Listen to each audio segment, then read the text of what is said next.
Okay, so good afternoon, everyone. I'm just going to get started. That's 1 minute past. Thank you for coming along for this session on using animation. I am Julia Rickard. I'm going to be hosting this session, but my colleague Jim is also here, and hopefully he will be in agreement to keep an eye on the chat for me. So if you've got any questions, just pop them in there and Jim will answer them for you. Thanks, Jim, for putting that in. So, what are we going to cover in our 45-minute session today? First off, we're going to have a little look at the reasons why you might use animation within your classroom. It's really good fun, but it's also a bit time consuming. So why would we bother doing it? So we'll look at the reasons why. Then we're going to have a little look at what you need to do to get ready to animate. After that, we'll take a very quick look at what you need to get going, including which device is best for animation and some of the software that we can use. And then we'll take a deeper dive into 3 products that we're going to focus on, which make animation super easy. And currently, these 3 are all free products that you've got access to. So why would we choose to get learners to animate? Well, engaging our pupils in creating animations transforms them from passive recipients of information into active creators and deepens their understanding in exciting ways. So animation is inherently fun and captivating, it's sparking curiosity and making learning more enjoyable.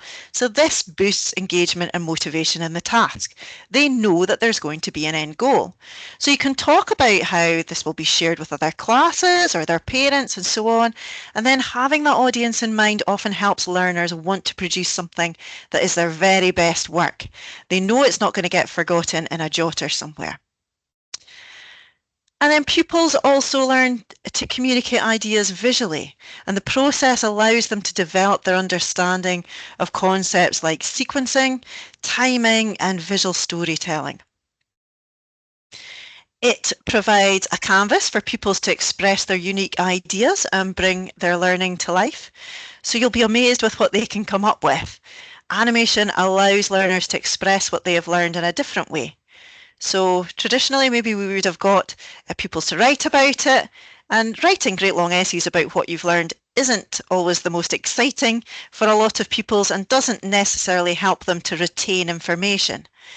And thinking about it from your point of view, isn't this going to make your marking so much more interesting as well when you go and have a little look at what they've done? And finally here, from planning scenes to troubleshooting technical challenges, animation projects build resilience and problem-solving skills. So the process of creating animation actively involves pupils in critical thinking, and it reinforces learning across all your different subjects. So to animate effectively, pupils must thoroughly understand the subject matter they are depicting. So this conceptual understanding. They need to break down complex ideas into visual sequences, and this can be done at any stage of their school career, from them retelling the story of the 3 little pigs in primary 1, right up to demonstrating the process of replication of DNA in higher biology, for example. Yeah, so planning and scripting animations, that strengthens their ability to structure narratives, convey information clearly, and communicate effectively. So this is a first step before any animation or any type of filming can be done. And then your pupils are also going to gain practical skills in technology. So they might use drawing software to create their characters, or if they're working with plasticine or Lego and moving the characters about, they're then going to have to think about how to set up the equipment correctly in order to use the stop motion apps. And they might look at how they can, at the end, put everything together using video editing tools. And certainly tasks like this lend themselves to working collaboratively. So group animation projects encourage communication, negotiation, and shared responsibility. And when we look at Adobe Express, in a wee while I'll show you how they can collaborate together on those. So when we're planning a lesson where the pupils are going to create an animation, We want to follow some steps to help them create a clear and effective animation that showcases their understanding. So it doesn't matter what subject area you're doing this in, you would follow these steps. So the very first thing that you would do is you would need to make sure that the learners understand the learning goal. Make those learning intentions clear, just like you would with any lesson. But your learning intentions are going to be around that subject matter that you want them to convey. So what specific concept or topic do you want them to demonstrate their understanding of? And ask them what are the key ideas that they want their animation to communicate. Once they've got that sussed, then they can think about brainstorming. So brainstorming the ideas to get this, to put this animation together. And they can storyboard it as well. So thinking about how they can visually represent that learning goal. They can sketch out the key scenes and actions in their animation, what is going to happen first, next, and last. And they'll also need to consider the characters, the setting, any text or narration that they might need as well. Then they'll think about scripting it. So they've got a basic plan, a basic storyboard. Let's put some more bones onto that. So they could write a brief script outlining the dialogue or narration that they're going to do, and then they can detail the visual elements for each scene. So what are the characters going to be doing? What's the background going to look like? And then that leads us on to gathering the resources that they need. So what materials are they going to need for this animation? Are they going to cut out little characters that they then move about? Are they going to use clay models or some other objects? Or are they going to look at using digital drawing tools? And what recording device are they going to have? Are they going to need a specific software or apps to help them to do this? And now they can get on to creating the animation. This is the part which will bring that storyboard and the plan to life. So they want to focus on clear visuals and effective storytelling to demonstrate that learning and make sure that they don't lose sight of that learning outcome that we've thought about at the very start. And they can also think about using video editing tools such as iMovie or Adobe Express to add that initial recording to for further edits, such as adding in a voiceover or creating title slides and end credits or adding in music and sound effects to create that whole package. And then finally, this is the editing process. This is where they are going to watch back their animation and think to themselves, does it clearly show my understanding of the topic? Are there any parts that are a bit confusing or could be improved? You could do a bit of peer review for this as well and get some feedback, and then they can make any necessary edits or adjustments to what they've done. So you can see from this that creating the actual animation is just one small part of the process. There's lots of planning and preparation to be done before a device is even picked up, and the device is only picked up right at the very end of this. So what tools do we need to get started? Well, it's handy to have a storyboard template that the learners can use to help think about their sequence of events and start sketching out key events that are going to happen in their animation and what that's going to look like. So for older learners, this sort of template is quite good. It allows them to think about how they want to record that shot and other important features such as sound effects and background music, that type of thing. Or you could have something that's a bit more simple. So pupils drawing in their pictures in these boxes, and then they can write a wee description of what happens below. So you or your pupils need to decide if you're going to create an animation using physical objects or digital objects. So if you choose to use physical objects that you move slightly each time, a bit like Wallace and Gromit movies, you need to think about the materials that you need for that. So you might use plasticine or paper cutouts. Or I'm going to show you a wee example here where Brackenden School used Lego figures. So what they did was they worked in small groups to create an animation around William Wallace and the Wars of Independence. And each group worked on a different section of the story before they put it together in iMovie. Hopefully you can hear that. It was a quiet day in Lanark. King Edward had appointed a sheriff to keep law and order, but a lot of people weren't happy because of who he treated people. William Wallace heard about this and came to Lanark with his men. They attacked and killed the sheriff. The men ran away. King Edward was furious and wanted to capture William Wallace. William Wallace and his army hid behind. Okay, I think I'll stop there so you can see that this is going on to the second group. So within that short excerpt of it, you can see that they've got close-ups there, they've got further away shots, and they've taken the stop motion pictures that they've done and they've put it into iMovie to refine it further by adding title slides and sound effects and things like that. So I think you'll agree that's quite good fun, and it really demonstrates their learning, and I bet they had a lot of fun doing it as well. So if it's a physical sort of animation like this that you're wanting to do, then you need to think about the device type. An iPad is really good for this kind of animation because it's really easy to set up to take multiple pictures. It's very easy to access those pictures, and you have software that you can download from Jamf, such as Stop Motion, which is set up for this. But equally, you could just use the camera app and then take a series of pictures and string them together in something like iMovie. So it's really easy to move the iPad to where you want to have it, or zoom in or zoom out to create the shots you want. If your iPad perhaps doesn't have a stand, then you could think about a tripod or some other way of holding it steady and in one place. But stop motion doesn't have to just involve physical elements that you've got in front of you that you move about. You can also use digital elements, which will allow you to create or choose the characters that you want, and you can also create the backgrounds, a bit like this one here, to add into it as well. So this video shows a simple animation using digital elements in Keynote, which is one of the things we're going to look at to demonstrate learning about the water cycle.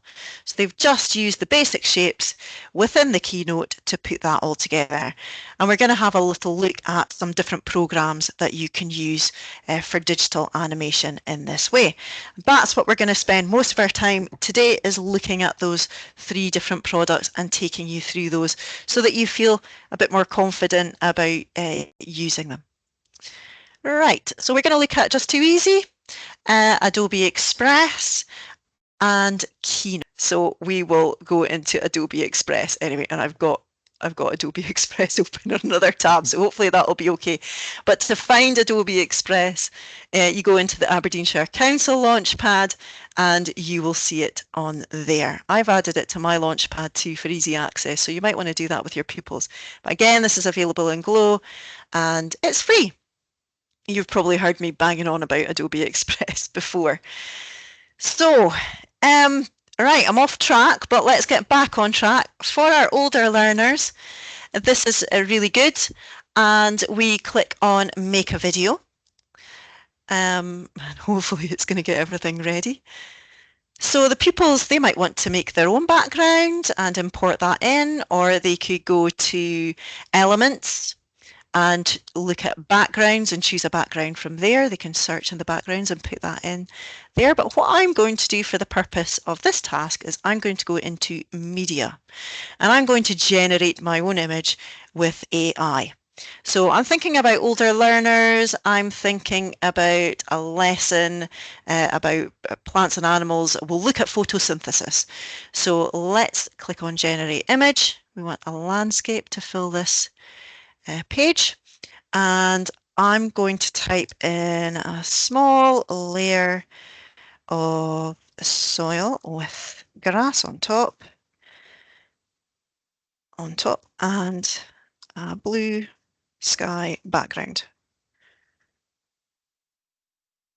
Okay, let's see what it comes up with. So it's going to have a wee think and it's going to generate some images for me. I could have changed the type of image to a different style if I'd wanted, but I'm just going to leave it like this, and hopefully it's going to do this for me. Yay, it's done it. So you see, it's given me 4 different images. I could generate more if I wanted to, but I'm not going to risk it today. I will choose this one. And you can see it doesn't look great as a background just now. I need to set it as a background. So I'm going to click on the cross next to generate image. And now for this image, I've got a range of options. I'm going to click on set background, and you can see it fills my screen here. Okay, so that's quite nice. At the bottom, we have got a timeline, and this is going to allow us to have the different frames of our animation. Now at the moment it's set the picture to 5 seconds long, which is really long for an animation. We want those frames to be a lot shorter. So we're looking at maybe a tenth or 2/10 of a second there. So we've got our picture, we've got our frame time set. Let's put in the plant that's going to be photosynthesizing. So we'll go to elements at the left-hand side again, and I'm going to search for a plant with roots. And don't worry, I'm not going to go through the whole process of photosynthesis. We'll just do a little part of it to give you the idea. So this one looks quite nice. Pop that in. I can resize it so that my roots are showing beneath the soil. Here we go. Looks like a little bush there. Okay. Now, because this is only 2/10 of a second long, and we might want to make that a bit longer by duplicating the slide each time. So we go to the timeline, we click on the 3 little dots on the frame, and we just click on duplicate, and so that'll give us another 2/10 of a second. Let's put in a little title for this. So I'm going to go to text and add my text and just try and spell photosynthesis. There we go. And I can do all the stuff with text that you would normally do, like change the font and the size and the color and fool about with it like that, but I'll just keep it plain at the moment. And again, whenever I duplicate this slide, that is then going to duplicate everything that's on the slide at the same time. Right, so this end one, I think my title slide is long enough. This end one doesn't have the photosynthesis bit written on it. We're going to have the sun coming in, and the sun will be beating down on the leaves so that the chlorophyll can get to work and convert all that energy. So let us go into elements again, and we're going to search for a sun this time. Here's a nice little sun here. We're going to pop this in the corner, and we're going to duplicate this slide.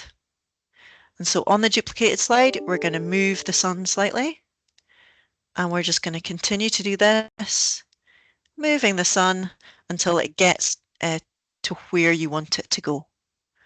So each time it's going to move a little bit more. So when we put it together and watch it back as a video, it will look as though it's moving nice and close to the little bush there. Now, let's watch that back and see how that looks. So we can just take the playhead all the way back to the start and click on the play button. So you can see how the sun was moving really nicely. So for the next one, I'm going to duplicate that again. And this time I want to add in some arrows to make it look as though the sun is beating down on the plant. So let's go to elements again, and we're going to type in arrows. And I want a few arrows, so let's find a nice clump of arrows. I did see one earlier on, that one, quite like that. And we'll just rotate it slightly. Okay, that looks perfect. So we could do what we did before to make it look as though it's beating down. We could have it going back and forth. So we could just duplicate that each time and move it and just move it back and forth manually like that. Or we could do it a slightly different way. So I'm going to do that so that you can see how that looks. But for this duplicated slide, I'm going to extend that a little bit to give us a longer time. And we're just going to animate the arrows as they are. So we're going to build in an animation where we're not having to move it back and forward manually, so that the program's going to do that for us. So when I click on it, we get all the things that we can do at the left-hand side with that image, and I'm going to click on animation. Now I want it to move back and forth, so I'm going to have it looping. So it's got in for if you just want the animation to happen when it comes in, and out for if just at the end of the animation you want it to do it. But I'm going to have it looping, and you can see all the different options I've got here, and I can hover over it and it will show me how that will look. So I quite like this pulse. So I'll click on that, and now I've selected it. It's given me these little sliders, so I can do more things with it when I click. So I can slow it down to make it more obvious. I can make it more intense as well. Okay, so we get the idea. So if we go back and play that again, and you can maybe keep an eye out from where it changes from that stop motion animation that I did with physically moving those arrows to this animation that I've just done here. So let's take a look. Okay, so there's two different ways that you could do that. Right, I'm not going to do any more of the photosynthesis bit. I'm going to show you how you can add in some audio as well, because you can do everything in Adobe Express. You don't need to come out of the program at all. So say we wanted to have a little voiceover, for example, to say that the sun's rays are beating down on the plant. We could take the playhead back to where we want that voiceover to start. And then at the left-hand side, we're going to go into Media. And at the top, one of our media options is audio. So I can record a voiceover here. So let's try that. When I click start recording, it's going to give me a wee countdown so I can prepare. The sun is shining. And I just click to stop afterwards. So it's increased that size of my timeline there, so don't freak out when you see that. But if I make that smaller again, you can see that it's added my voice down at the bottom here. I could also add in a bit of music if I want some music playing in the background as well. So let's come out of there. So I can just do a search. You can also search for sound effects. They've got lots of sound effects too. So let's do some sunshine or happy or something we could have in there. Here we go. You can listen to them first of all and then pop them in. That's all right. So we'll chuck that in. And then we could look back on this and see how it all works together. We'll turn the volume down a little bit as well. You can have it fading in and out too. So let's try that. The sun is shining. There we go. Okay. So that's Adobe Express. For the pupils saving it, make sure they just click on this box at the top. It's going to save automatically anyway, but you don't want a whole heap of files that say untitled and then the date on it. So they can name that photosynthesis or whatever else. And remember I spoke earlier about collaboration. So to collaborate, they click on the head and shoulders up at the top right here, and they can invite someone to collaborate. So I could pop in Jim here and just click on his name. I can send him a message. I've given him permission to edit. When I click on the invite to edit, he will then get an email sent to him with a link in it that he can just open up and edit and start working together. So we don't have to have lots of pupils all crowded around the one device. They can use their own devices and work on it together. Really good for homework or in the class if you've got certain characters who might take over with the mouse or whatever.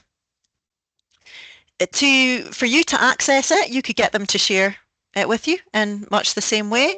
They could type in your Glow username here and then just share that with you, and you'll get an email saying that they've done that. Or they could download it and it'll download as an MP4, save to the device, and then they could just upload it to their Glow or upload it to their J2 journal or their learning journals or wherever else they want to share it. So that is Adobe, and we're going to go into my Glow Launchpad for Just Too Easy. So Just Too Easy is a suite of tools that we've had for free for the last 2 years, and you continue to have that free for the remainder of this session. But we've got many primaries looking to continue with their subscription into the new session 25-26. To find Just Too Easy, if you're not familiar with it, you go into the School Launchpad and you'll see the Creative Tools suite here with the little rocket, and we just click on it to open it up. So we've gone about this the wrong way around because I did want to show you Just Too Easy first because it's really good for your little ones. So JIT, which is the Just Too Easy Infant Toolkit, which is this tile here, that's really suitable for primary 1 to 4, and that gives you a really good introduction to animation. So when I click on it, you'll see the interface is really nice and simple and easy to use. So up here, we've got the different tools within JIT that we can use, and one of them is Animate. So I'm going to click on that. You can see it changes colors. So our learners can choose a template for the background, but they can also upload a picture. So if they've got pictures in their files, they can do that. They can do a web search. This is a safe search that they can do and add that in, or they can access their camera and take a photo and use that. But we are going to use the templates today, and we are going to do a little bit about space and the moon landing because we've got a nice background here for the moon landing. You can see that just like with Adobe Express, we have got our timeline at the bottom with some frames already in there, and they're blank at the moment. Up at the left-hand side, we have got a picture bank of things that we can use in our animation. So that's really nice and handy as well. But if we click on the name here, so this is the Space Picture Bank, but you can see we've got animals, fairy tales, lots of other things that you can scroll through. But again, just like with the backgrounds, you are not limited to these pictures. You can look in your own files for pictures. You can do a web search to add things in. You can take a photo by opening the camera app and getting a photo inserted there. But we will use the picture bank today. I'm going to look for a moon lander. That's looking quite good. And I can make this bigger by clicking the plus, or smaller, which is what I want to do because I want to have it coming in from the side and landing on my moon here. The little arrow with the curved arrow here, that allows me to rotate it so I can get it facing the way that I want to, and I can also flip it so it's facing the other way. So I'm going to start off little, and it's just like a stamp. I just click where I want it to go. So you can't really see it on the frame down here, but if it had been larger, you would see that image coming up on this first frame at the bottom. So we want to move on to the second frame.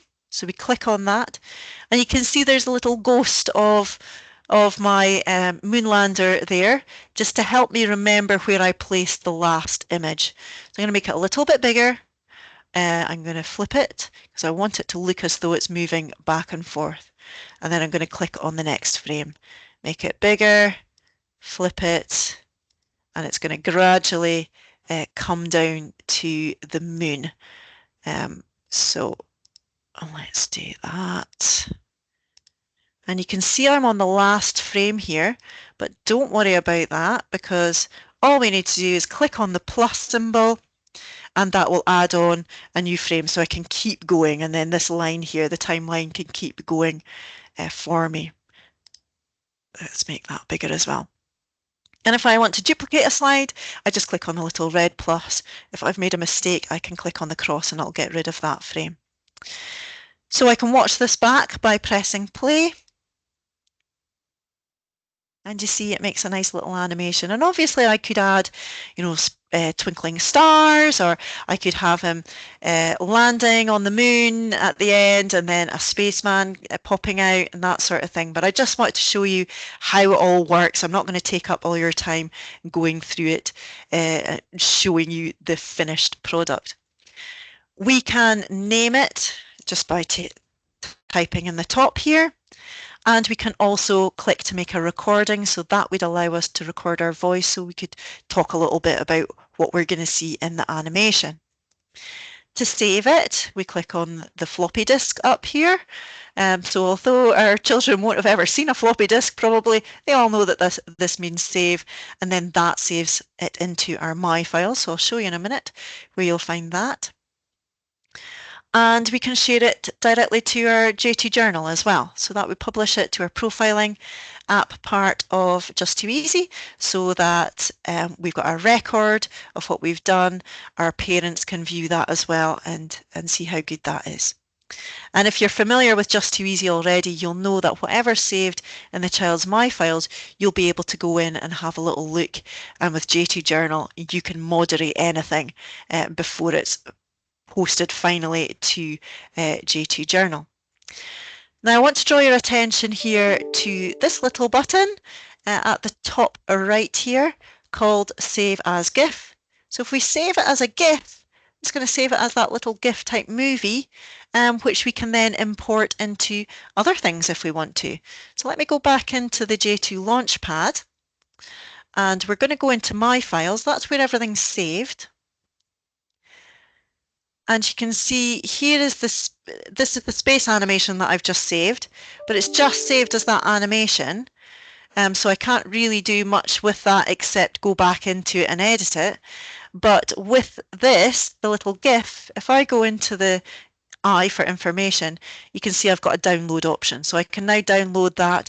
I can then maybe upload it into iMovie and then have it as a sequence of a bigger project, or something like that. You know, you can then do with it what you want. So I'm going to go into Keynote. That second icon from the bottom right, that is Keynote. It's the little blue one. So if you're not familiar with that, that's what that one is. Now I've got a little animation here, one I've prepared earlier in true Blue Peter style for you, because this one follows the same sort of idea as what we've seen with Adobe Express and Just Too Easy. In this case, what we're doing each time is we're duplicating, not the frame, but we're duplicating the slides. So you can see the slides at the left-hand side. Each time we create a duplicate. So when we tap on it, you'll see the little menu that comes up. You just click on duplicate and then it will make a copy. You can then add in the extra bits. So I then added in a G, and then I add in an I, and so on, building it up. And your pupils can do this as well, just by duplicating it. They could move something across the screen. So say they wanted an emoji like I've got here, that emoji could then move across the screen after each duplication, and you've got a little animation there. So if I show you how that looks by pressing play, then it just goes through it like that. Okay. And it makes this little GIF. So we can export it as a GIF rather than as a Keynote presentation, because this is just a presentation tool like your PowerPoint sort of thing. So if we go up to the little square at the top right with the arrow that points upwards and select that, and then second from the bottom we've got export and send. So we click that. And you've got different options here on how you can export that presentation. So we want to choose the animated GIF option. So we click here. And then there's a few things that you have to do here to make sure that it works properly when you save it. So the first thing is to click on slide range, because you can see here it's got from 8 to 8. Now if it's just showing me slide 8, that's not going to make a very good GIF. So you want it to show all the slides, so we need to go back to 1. So it's showing slides 1 to 8. So make sure that's in place, because then it will then go through all of those slides. The auto advance you can change. I think it's defaulted to 1 second, but you can just pull the slider up or down to make it faster or slower as you get closer to the 1 second. If you want to have it as an overlay on something else, you could put the slider on for transparent background. Then you could have other things going on in the background. So you could import it into Adobe Express, for example, and it wouldn't have the black in the background. I'm going to turn that off. So then we click on Export. It creates it as a GIF. We then need to share it. You can see it playing away there. So that's how it looks. And then we just click on Save Image, and that's going to save the image into our camera roll. Okay, so we can then access it from there and do what we like with it from that point. So that's how you do an animated GIF. But really what I wanted to show you in Keynote was motion paths. I really like motion paths, and it's a nice simple way for children to get into the beginnings of animation, so they can move things rather than things going in a straight line or whatever. It looks, it flows a little bit better. So I'm going to show you how this works. We're going to choose a theme. I'm going to stick with a space idea, so I'm going to choose a black blank presentation. And I just want to get rid of these boxes. These are my presentation boxes. I don't need them, so I just tap and delete and tap and delete. So now I've got a nice blank canvas. So again, I want to do the moon landing, and I'm conscious I've only got 5 minutes to show you this. So we're going to go into our shapes at the top. So in that middle toolbar, we've got a circle and a square, which I'm going to tap on, and I'm going to do a wee search for moon. And there's a nice moon. We don't want a blue moon, so I'm going to go into the paintbrush at the top right, and I'm going to make that white by clicking on Style. I can make it a little bit bigger, and I'm going to move it across.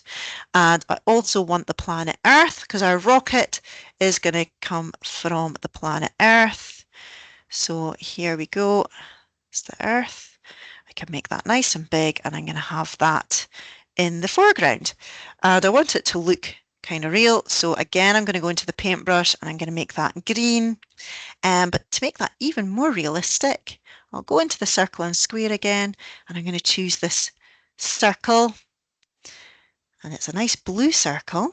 And I'm going to make it the same size as my planet Earth. And then I'm just going to go to the paintbrush again, tap Arrange at the top, and I'm going to pull that slider to move it backwards. And doesn't that look a bit more like the planet Earth? I know it's not perfect, but if I had a bit more time, I would work on that a little bit more. And I need a rocket as well. So I did see a rocket before. There we go. That'll do me. And just to make it stand out, I will make that yellow. Let's see if we can move it. Oh, we can make it bigger or smaller. I'm going to move it over to Scotland, to where that new space station is, or space base. I don't know what you call it. Here we go. So now we're ready to animate. And I'm going to make this rocket fly to the moon, and it's going to get smaller as it flies to the moon, but we have to do the first step first. So I am going to tap on my rocket, and my menu comes up with a little arrow at the end. So I'm going to select that arrow, and here I've got Animate. So that takes me into the Animate page. I'm now going to add in an action. So at the bottom, I've got another toolbar. So Add Action is the middle one that I'm going to tap on, and I'm going to create a path, which is my first option. So now this allows me to draw that path that I want the rocket to take. So I start where the red dot goes, and I just move it with my finger to where it wants to go. And I can watch it back and see how smoothly it moves. So I click on Done, but it doesn't look very realistic with the rocket always pointing up. So I'm going to click on the motion path box at the bottom. We're going to make that duration a little bit longer, so let's set it to 8.5 seconds. And this align to path off, I'm going to turn it on. And I'm going to show you how that looks. Hopefully. So now it's following the path, so the nose of the rocket is following the path, which is quite nice. although it does now look as though it's crashing into the moon, which we didn't really want. The acceleration, at the moment, it's slowing down at the start and at the end, so I'm going to change that to none, and we're fine with the rest. I want it to look as though it's getting smaller, though. That was one of the things that I said. So I'm going to tap on this plus. And now I'm going to select scale, because that's going to allow me to scale it smaller. Right, let's see.